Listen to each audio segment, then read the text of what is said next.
Year 1950, उम्र 18 साल।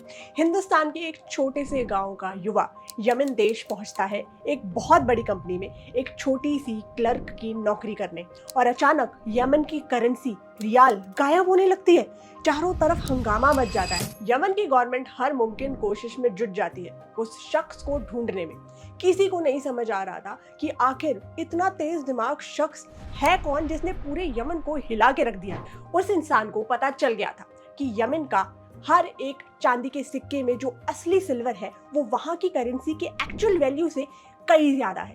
इसलिए वो सारे सिक्के लेकर उन्हें पिघला रहे थे और ब्रिटिश व्यापारियों को बेच रहे थे, जिससे वो लाखों का धंधा कर रहे थे। यमन की सरकार को पूरे 3 महीने लग गए उस शख्स को ढूंढने में, और आखिरकार वो शख्स थे कौन? धीरज लाल हीराचंद अंबानी। तो चलिए दोस्तों, जानते हैं एक छोटे से पेट्रोल पंप से पेट्रोल के बादशाह धीरूभाई अंबानी की कहानी and how he became one of the richest person out there. तो आइए जानते हैं उनकी कहानी, और आज उनकी कहानी से हम 4 इंपॉर्टेंट बातें सीखेंगे।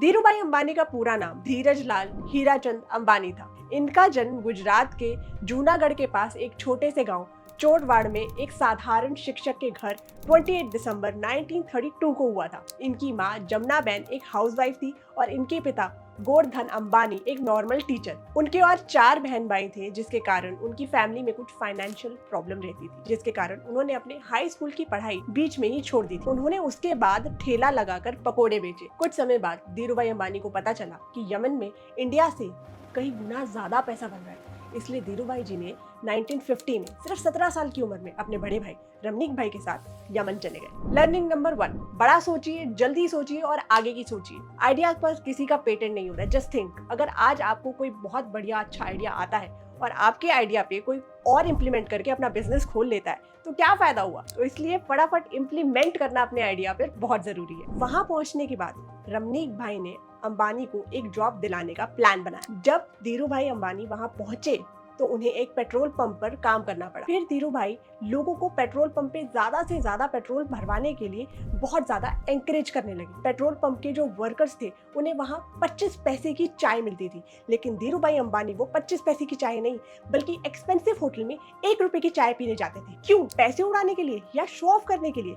जी नहीं, इसका जवाब अंबानी साहब ने खुद बताया है। बड़े रेस्टोरेंट में बड़े बड़े बिजनेसमैन आते थे उनकी बातें सुनने के लिए, उनके माइंडसेट को समझने के लिए और उनके आइडियाज को सुन के इम्प्लीमेंट करने के लिए वो रेस्टोरेंट में 1 रुपए की चाय पीने जाते थे। तो हमारी लर्निंग नंबर 2 हुई, your mindset can make you star. बड़ी सोच होना इंपॉर्टेंट है। फिर यमन से वापस आकर उन्होंने कोकिला बहन से शादी कर ली और फिर उसके बाद अपना बिजनेस शुरू करने के लिए मुंबई चले गए। उन्होंने 1.5 लाख लगाकर एक छोटा सा बिजनेस स्टार्ट किया। एक फोन, एक टेबल और 3 कुर्सी 350 स्क्वायर फीट की जगह पर अपने सेकंड कजन चंपक लाल दमानी के साथ इन्होंने पार्टनरशिप में एक ट्रेडिंग बिजनेस खोला। लेकिन धीरूभाई अंबानी के सपने कहाँ इस 350 स्क्वायर फीट की जगह में फिट होने वाले थे।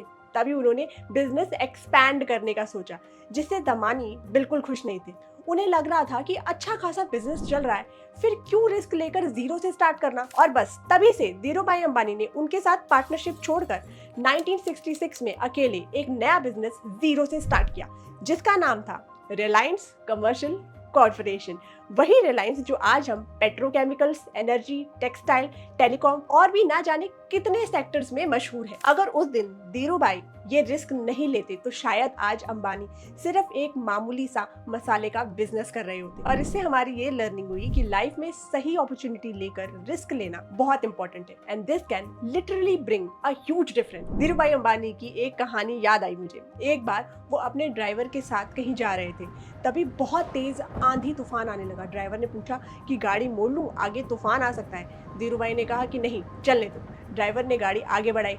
कुछ देर चलते ही बहुत तेज आंधी तूफान आने लगा। ड्राइवर ने काफी गाड़ियों को किसी सेफ जगह पर खड़ा देख फिर से पूछा कि सर गाड़ी रुका लूं? अंबानी सर का जवाब फिर भी सेम था, नहीं, आगे चलने दो। ड्राइवर थोड़ा डर कर आगे बढ़ने लगा और कुछ देर बाद मौसम अच्छा हो गया, हल्की सी धूप आ गई। धीरूभाई ने तब ड्राइवर से गाड़ी रोकने के लिए कहा। ड्राइवर वाज शॉक्ड कि अब क्यों गाड़ी रोकने के लिए कह रहे हैं। धीरूभाई अंबानी ने कहा कि पीछे मुड़कर देखो, रास्ता पूरा खाली था। उन्होंने कहा कि जो पीछे रुक गए वो वहीं पर रुक गए और हम आंधी तूफान को पार करके यहाँ तक पहुँच गए। और इससे हम ये सीखते हैं कि लाइफ में कुछ भी हो, चलते रहो, रुको मत। लाइफ में डिफिकल्टीज आएंगी, फेलियर्स आएंगे, बट रुकना नहीं है, चलते रहना है, आगे बढ़ते रहना है। धीरूभाई अंबानी ने फिर अपना नया क्लोथिंग ब्रांड लॉन्च किया जिसका नाम रखा विमल। लेकिन उन्हें विमल के लिए बहुत ज्यादा प्रोटेस्ट और विरोध का सामना करना पड़ा, लेकिन उन्होंने क्वालिटी को अपना एसेट बनाया और बहुत जल्दी विमल पूरे भारत में छा गया। लेकिन धीरूभाई का दिल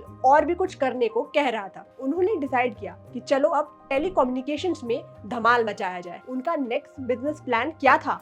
मोबाइल फोन्स, क्योंकि उनका फंडा था हर घर में विमल की तरह एक मोबाइल होना चाहिए। और फिर गैस करो, कंप्यूटर्स। हाँ भाई, जैक ऑफ ऑल ट्रेड्स थे ये। भारत में इक्विटी इन्वेस्टमेंट का क्रेडिट भी धीरूभाई अंबानी को ही जाता है। 1977 में धीरूभाई ने जब अपना रिलायंस का आईपीओ लॉन्च किया तो 58,000 लोगों ने उसमें इन्वेस्ट किया। मिस्टर अंबानी सबका भरोसा जीतने में कामयाब रहे कि जो उनके शेयर्स खरीदेगा उसे अपने इन्वेस्टमेंट पर बहुत प्रॉफिट होगा। फिर धीरूभाई अंबानी ने दिन रात मेहनत की और रिलायंस को नई हाइट्स पर पहुंचाया। 1959 में सिर्फ 15,000 रुपए से शुरू किया और 2002 में जब वो इस दुनिया से चले गए तब रिलायंस की टोटल वैल्यूएशन 42,000 करोड़ प्लस थी। अब रिलायंस इंडस्ट्रीज लिमिटेड का total market capitalization 20 lakh crore से भी ऊपर है। धीरूभाई अंबानी ने अपना बिजनेस हर सेक्टर में एक्सपैंड कर लिया था, majorly petrochemicals, telecommunications, energy, infrastructure, services, electricity, capital markets, retail, logistics, textile etcetera. 6 जुलाई 2002 को धीरूभाई जी की